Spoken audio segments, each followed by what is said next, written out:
Are you guys enjoying your food? That's good. But I know that I know we're a little bit behind schedule, so I want to call up Kathy Koo. I had the honor of meeting her. That was last year, right, Kathy? Amoy, I don't know where Amoy is, but Amoy introduced me to her, said, you have to meet this lady. She has a story that's so inspiring. She'll tell you more detail about it, but can you just put your hands together? Put your folks, please, let's down for a little bit. Put your hands together for Kathy where she comes from.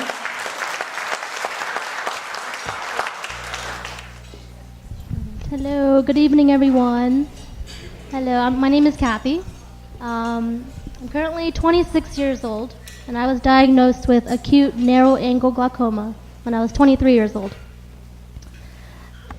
So here's just a little bit about myself. I'm an identical twin, born 3 months early and spent 5 months in the NICU at Children's with multiple complications. The doctor didn't think that I'd make it, even told my mom to prepare to say goodbye, but said that if I survived, that I'd be born legally blind in both eyes, mentally disabled for the rest of my life, and most likely have a colostomy bag attached to my side. Well, today I can stand in front of you as a living testimony proclaiming God's goodness and grace over my life. So after my birth, spending months in the NICU, I had multiple surgeries, some of which include repairing a hole in my heart.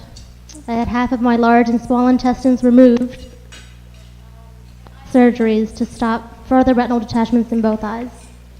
My left eye was much weaker than my right eye, so I wore a patch over my good eye for many years of my childhood years to help strengthen the left eye muscles.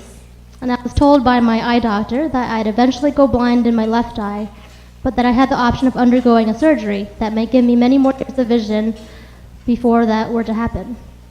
So at age 9, I went through surgery in my left eye, but unfortunately that surgery failed, and I went completely blind in my left eye. I never knew what it was like to see out of both eyes, because the left eye was so weak to begin with that I naturally used my right eye only to see.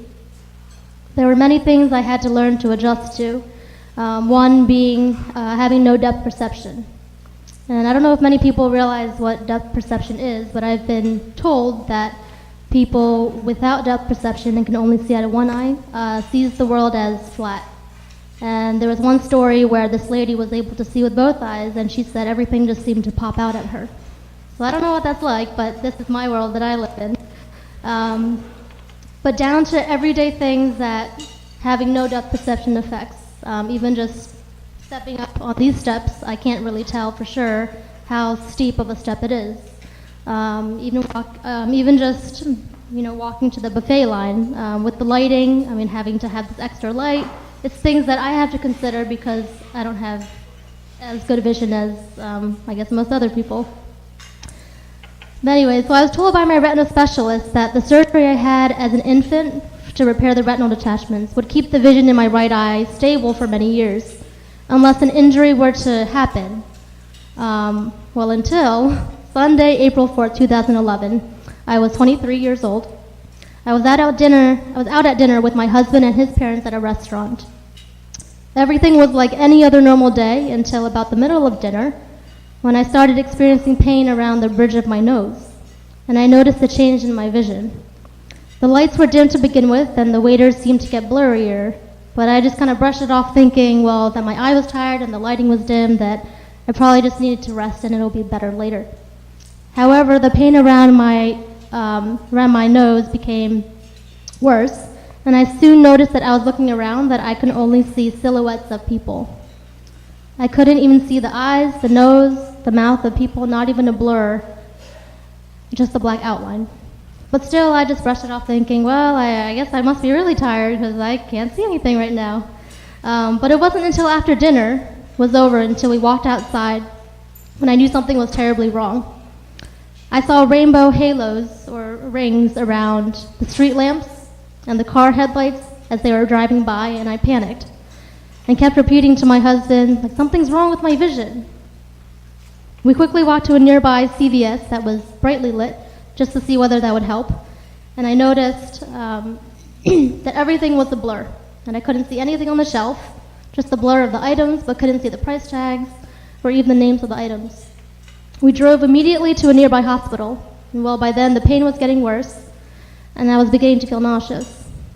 I ended up vomiting, sitting in the chair staring at the silhouette of the nurse, telling her that I could only see her movements, but I could not see her face, nor the color of her hair, or any other details. The on-call doctor never showed up, and happened to be my previous eye doctor, and he assumed that I just had another retinal detachment, so told me just to come the next day to go see him. By the time we left the hospital, I had barely any vision left in the only eye that I could see, my right eye. I couldn't see colors, no details, and by then I was panicking inside with all sorts of thoughts racing through my head. This must have been past midnight at this point, and by the time we got out, and with the advice of my sister-in-law, who was in med school at the time, we made our way to a larger teaching hospital in DC. When we got there, my husband went in to first figure out where we were to go. While I was sitting in the car, I decided, well, I should probably tell my parents. So I pulled out my phone and was about to dial their home phone number until I realized that I couldn't even see the digits that showed up on my phone. I tried to dial by memory of the keypad, but I kept getting the number you have dialed is not in service. And I got that 2-3 times. I finally heard my mom pick up the phone on the other end. And when she picked up, I just kept repeating to her in tears that, "Mom, something's wrong with my vision, I can't see." And my mom has always been a strong advocate in making sure that I had large print books in school, taking me to doctor appointments, and I just can't imagine the heartbreak that she felt. She was silent at first, and I could tell she was trying to hold back tears. And all she said to me was, "Kathy, I love you. I will be praying for you." I walked into the hospital, and by this time I was unable to see where I was walking or even where the front check-in desk was. I was immediately brought back to the triage area, and they placed the chair in front of me and asked me to transfer from the wheelchair, except I told them I can't see the chair. My eye pressure was taken, and it came out to be 55, which normal is under 20. They held up fingers in front of my face to see if I could see, and I told them, "Well, if you're holding up any fingers, I can't even tell you have fingers in front of me." They gave me eye drops to try and lower my eye pressure, but it was taking too long, so it ended up giving me meds through an IV. The on-call resident at the time came in shortly after and told me that I had narrow-angle acute glaucoma. And at that time, I just thought glaucoma happened in elderly folks, and so I was thinking, well, I'm 23 years old, what's glaucoma? And by this time, I was experiencing all sorts of emotions, racing thoughts in my head of, will I ever see again? What's going on? What if I never get to see the smiles on people's faces, the green trees, the beautiful sunrises and sunsets? How am I supposed to even cook or see what I'm cutting? And how am I supposed to even walk my dog? And what would I do? And I had just finished nursing school. I passed the boards and was working for a few months. And I thought this was what God had called me to do. But then for a moment, I wasn't sure. And I'm asking God at the same time, like, God, if you call me to be a nurse, how can I be a nurse if I'm blind? And why now? I always knew that this was a possibility one day. But Lord, I'm only 23 years old. And Lord, I'm not ready to go blind, and I don't want to go blind, but Lord, if this is part of your plan for my life, then please help me to accept this, because I'm not ready for this. After the meds started kicking in and my eye pressure slightly lower, I was able to see blurs again, and saw the color of the resident sweatshirt that he was wearing, which was very exciting for me at the time. I was then wheeled to the outpatient center to have surgery, a procedure called an iridotomy, where they create an escape hole in your eye to allow the fluid in the eye to come in and out instead of blocked up in the eye, and that's what was causing the high eye pressure. But this surgery consisted of it felt like unending laser zapping. I was awake, my eye was numbed, but I could feel every zap in my right eye. So bad that I had tears running down my face, and it was so difficult to endure, and the blockage was so severe that a procedure that normally takes 30 minutes took 6 hours. 15 minutes of zapping, and then they gave me a 15-minute break. And it just kept going on, 15-minute here, 15-minute break. And it was late morning the next day, and I was exhausted, in pain, and unsure still of whether I would ever see again.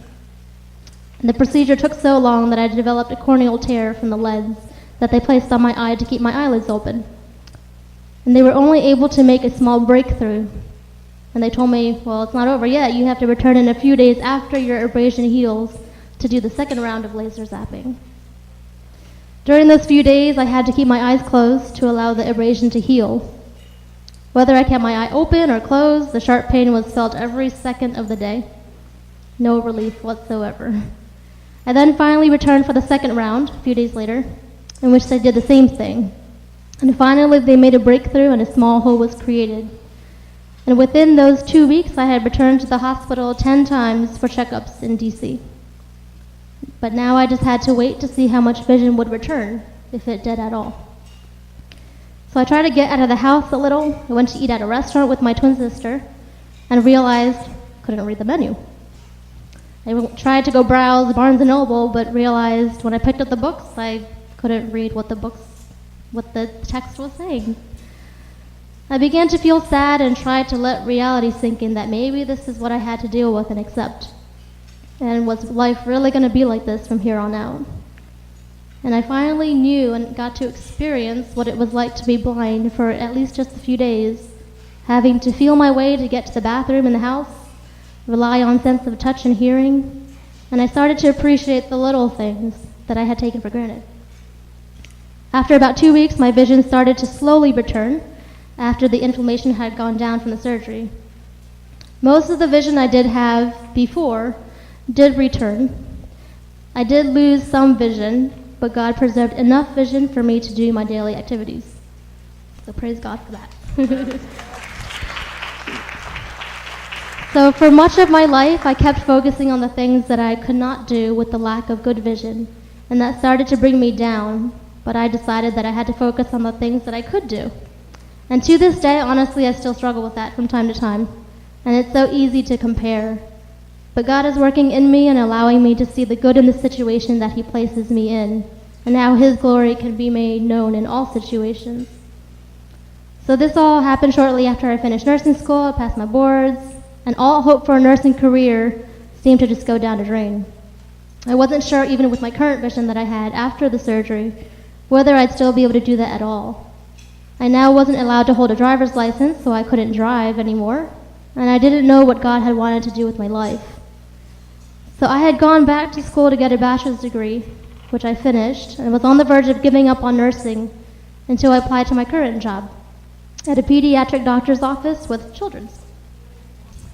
I had interviewed previously during that time at an allergist's office, and I almost got the job, but I had gone home that day in tears because I realized that with no depth perception and not good enough vision that I couldn't read an allergy skin test properly, and I would never want to misread a test or put someone's life in danger due to my limited vision. Well, God definitely threw me a curveball that I didn't expect. I interviewed for the position at the doctor's office, and with no prior pediatric experience, I was given the opportunity to practice nursing. I was very blessed to have met my current clinical supervisor, also a fellow believer, who believed in me and was willing to give me a chance, and I'm ever so grateful to God for having her in my life. So today I am here to tell you that life has really been a series of challenges, one after another, that I never expected, and it hasn't seemed to stop, but that God has a bigger and greater plan for my life. And although I still struggle with feeling limited in many ways, not being able to drive or not being able to see well, but God has shown me in more ways that I can count in my life and has walked alongside with me through everything. And I am thankful that God gave me this experience so that I could stand and share about His greatness to all of you. So glaucoma can happen to anyone at any time. And yes, you're more at risk when you get older, but I'm proof that it can happen even while you're young. Never in my life did I imagine that I could have been diagnosed with glaucoma, but yet it happened.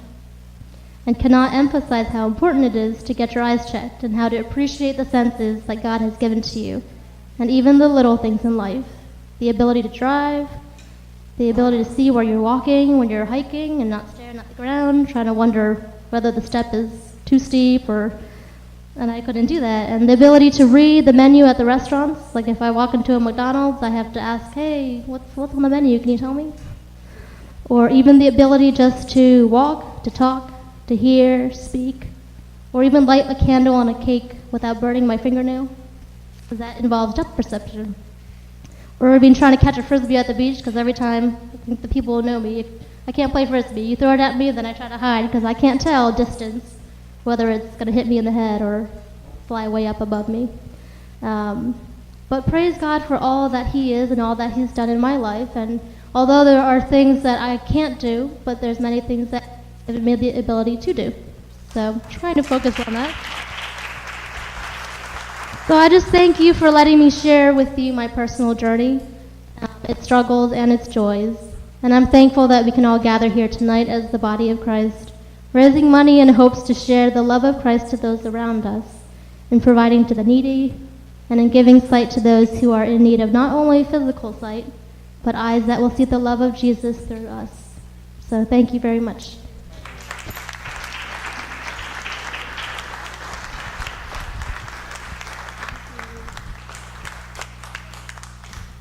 Thanks, Kathy. So some of you may be wondering why I had Kathy share tonight.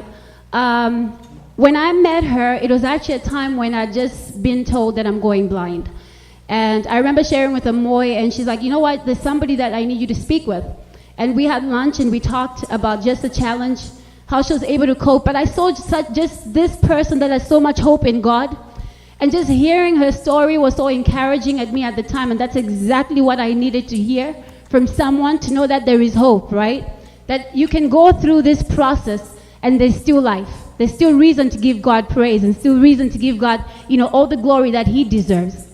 I remember at the time when I'd met her, I was almost in tears. I think I would literally just cry, shed some tears, because it was just that real to me that, I might be going blind, I might be losing my sight. So, Kathy, thank you. Thank you for making your story available to everyone, and to me especially, because that really changed me at the time.